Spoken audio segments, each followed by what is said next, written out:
بسم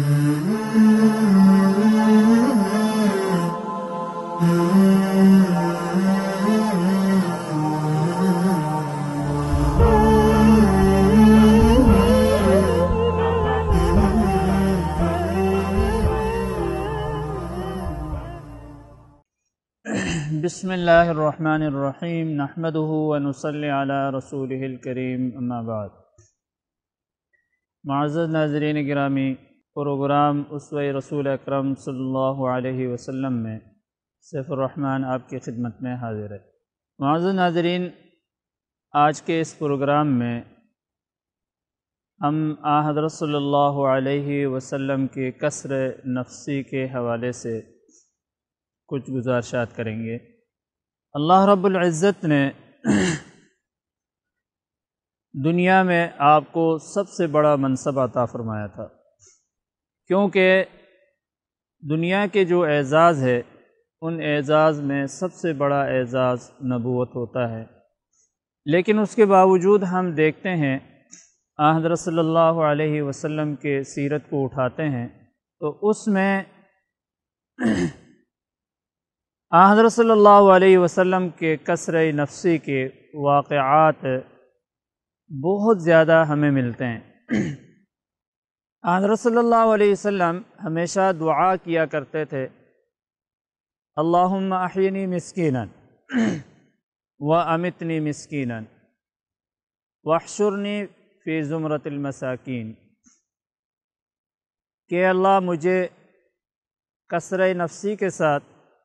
مسکنت کے ساتھ زندہ رکھ، مسکنت کی حالت میں موت دے، اور قیامت میں بھی مجھے مسکینوں میں اٹھا۔ مسکنت کیا ہے؟ مسکنت یہ ہے کہ انسان کے نفس میں کبر و غرور نہ ہو، اور انسان کے دل میں دوسروں سے اپنے قدر کرانے کی جذبہ نہ ہو۔ حضرت صلی اللہ علیہ وسلم کی طبیعت مبارک میں بہت زیادہ عاجزی اور انکساری تھی، اور کسر نفسی بہت زیادہ تھی۔ صحابہ کرام رضوان اللہ تعالی علیہم اجمعین کہتے ہیں کہ ایک مرتبہ ہم ایک مجلس میں بیٹھ کر آپس میں دولت مندی اور دنیا کے اعتبار سے مالداری کے حوالے سے بات کر رہے تھے کہ بھائی آخرت کے لیے کیا چیز مفید ہے، کیا نقصان دہ ہے دنیا کے اعتبار سے،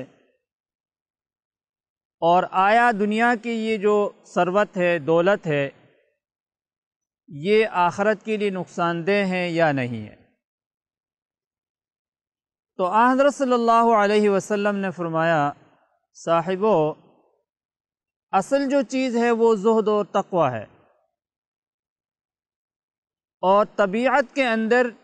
انکساری، کسر نفسی اور مسکنت کا پائے جانا، یہ اصل اہم چیز ہے۔ فرمایا کہ اگر کسی پاس زہد و تقوی ہو اور اس کے ساتھ پھر مال و دولت بھی ہو تو یہ کوئی نقصان دہ چیز نہیں ہے، بلکہ زہد و تقوی کے ہوتے ہوئے جب مال ملتا ہے تو یہ مال بہت زیادہ مفید بنا دیتا ہے انسان، کیونکہ اللہ کے راہ میں خرچ کرتا ہے، غریبوں کی مدد کرتا ہے، فلاحی کام کرتا ہے۔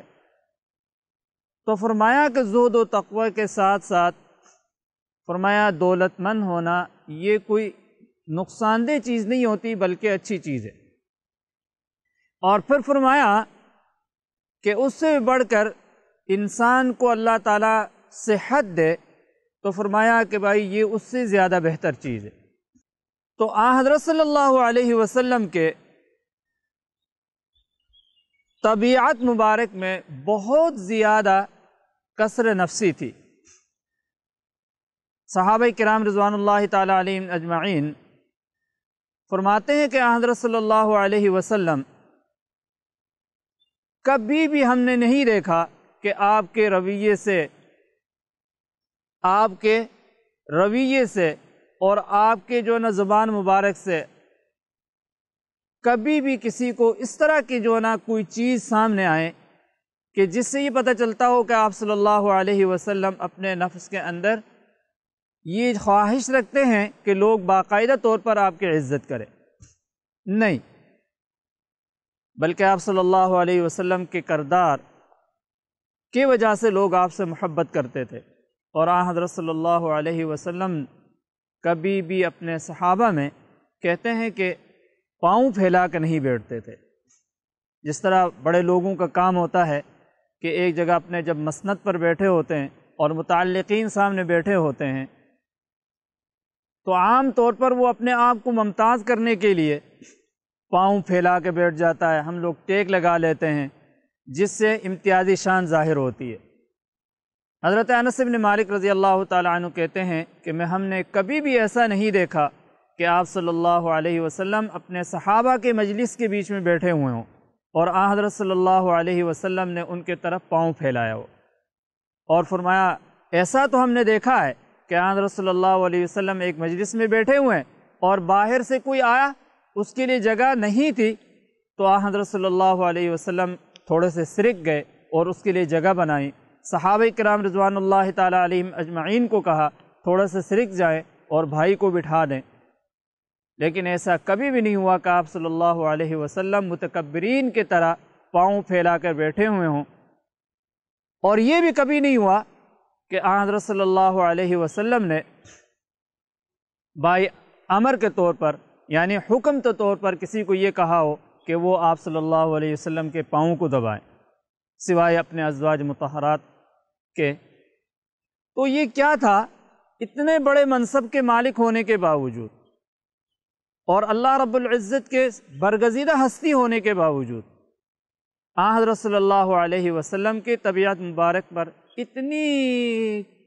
زیادہ مسکنت تھی کہ کہتے ہیں کہ لوگ بعض مرتبہ باہر سے کوئی آدمی آتا تو آپ صلی اللہ علیہ وسلم کے اس کثر نفسی کو دیکھ کر حیران ہو جاتے تھے کہ اتنے بڑے منصب کا انسان اور اس کے طبیعت کے اندر اتنی تواضع۔ تو انسان کی جو بلندی ہے وہ کبر و غرور میں نہیں رکھا اللہ نے، انسان کی جو بلندی ہے وہ ہے کثر نفسی میں۔ تو آن حضرت صلی اللہ علیہ وسلم کی اس صفت کو ذرا اپنا کے ہم دیکھیں کہ اللہ تعالی ہمیں کتنی عزت بخشتے ہیں۔ اللہ تعالی مجھے آپ کو سب کو عمل کرنے کی توفیق نصیب ہو۔